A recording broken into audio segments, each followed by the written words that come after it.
છો બધા? તો મજામાં છો? તો આજે પણ આપણે મજામાં છીએ અને આપણે બનાવવાના છે પાઉં ગાંઠિયા. તો જુઓ આપણે પાઉં ગાંઠિયા પણ લાવી નાખ્યા છીએ. વૈશાલીબેન લઈને ઊભા છે. શું છે વૈશાલીબેન? પાઉં ને ગાંઠિયા. જો એક હાથમાં પાઉં છે અને એક હાથમાં ગાંઠિયા છે.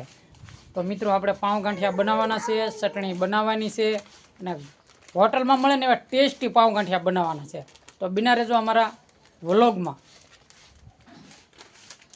જે ચટણી બનાવવામાં છે આપણે 2-3 ડુંગળી લીધી છે. તો આ રીતની આપણે સુધારી લેવાની છે. જો આ રીતની અહીંયા વાટ આપી દેવાનો છે. પછી ભલે એકાદું એક ફૂફું કાઢી નાખવાનું એટલે મસ્તીનું થઈ જાય. પછી આપણે આ રીતની કટિંગ કરી લેવાની છે, ઝીણું કટિંગ, ભાગી ન જાય ને એ રીતે. જો આ રીતની, તો આ રીતની આપણે ઝીણું કટિંગ કરી લેવાનું છે. જો ઝીણું કટિંગ. હાલો આપણે ડુંગળી સુધારી નાખી છે એમ કહી દેવાનું ને. હાલો તો મિત્રો આપણે ડુંગળી કાપી નાખી છે ઝીણી ઝીણી ચટણી માટે. તો આપણે એક વાટકામાં લઈ લઈએ છીએ. હાલો મિત્રો આ ડુંગળી આપણે કાપી નાખી છે. હાલો મિત્રો આપણે હવે મોળવાના છે લીલા મરચા. લીલા મરચા પણ ઝીણા ઝીણા કરી નાખવાના છે, કટિંગ, ઝીણું ઝીણું કટિંગ કરી નાખવાનું. આ રીતનું આપણી પાસે મિક્સર તો નથી પણ હવે ઝીણું ઝીણું આપણે કટિંગ કરી નાખીએ છીએ.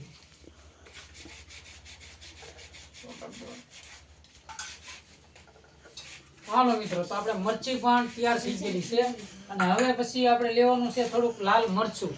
આ લાલ મરચું છે સ્વાદ મુજબ, જેટલું તીખું ખાવું હોય એટલું નાખવાનું. અને થોડુંક લેવાનું છે મીઠું, બરોબર. તો આપણે એની બનાવવાની છે ચટણી. પાણી, કેમ કે અમારે થોડીક બનાવવાની છે એટલે 1 ગ્લાસ પાણી લેવાનું છે. અને પછી આપણે નાખવાની છે ડુંગળી. ડુંગળી નાખી દઈએ. પછી નાખવાનું છે મરચી અને પછી નાખવાનું છે મરચું. જેટલું તમારે તીખું ખાવી હોય, તીખી ચટણી, એટલું બનાવવાનું છે. પછી આપણે સ્વાદ પૂરતું નમક, જેટલું ખાવું હોય એટલું નમક નાખવાનું. ખારું ખાવું, મોળું ખાવું. તો હવે આને આપણે હલાવી નાખશું. હાલો મિત્રો આપણે હવે ચટણી તૈયાર છે. તો આપણે મૂકવાની છે ચૂલા પર. 10 થી 15 મિનિટ આપણે પાકવા દઈએ ચટણીને. પાકી જાય એટલે ચટણી થઈ જાય કમ્પ્લીટ. જો મિત્રો આ ઉકળે છે આપણે આ ચટણી ઉકળી જાય પછી આપણે ઉતારી લેવાની છે. ચટણી બનીને થઈ ગઈ છે તૈયાર. જો કેટલી જાડી છે ને કેવી મસ્ત છે. તો હવે આપણે બનાવવાની છે ડીશ.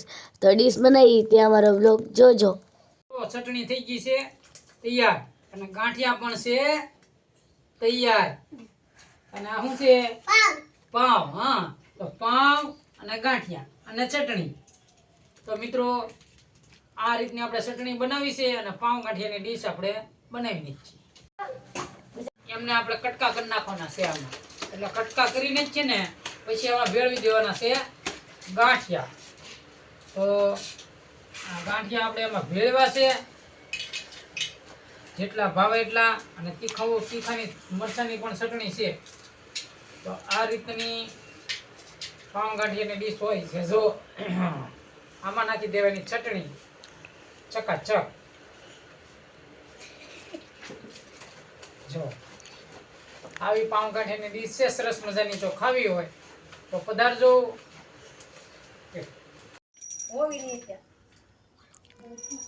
જો મિત્રો આ પાઉં ગાંઠિયાની ડીશું છે અને આ ચટણી છે.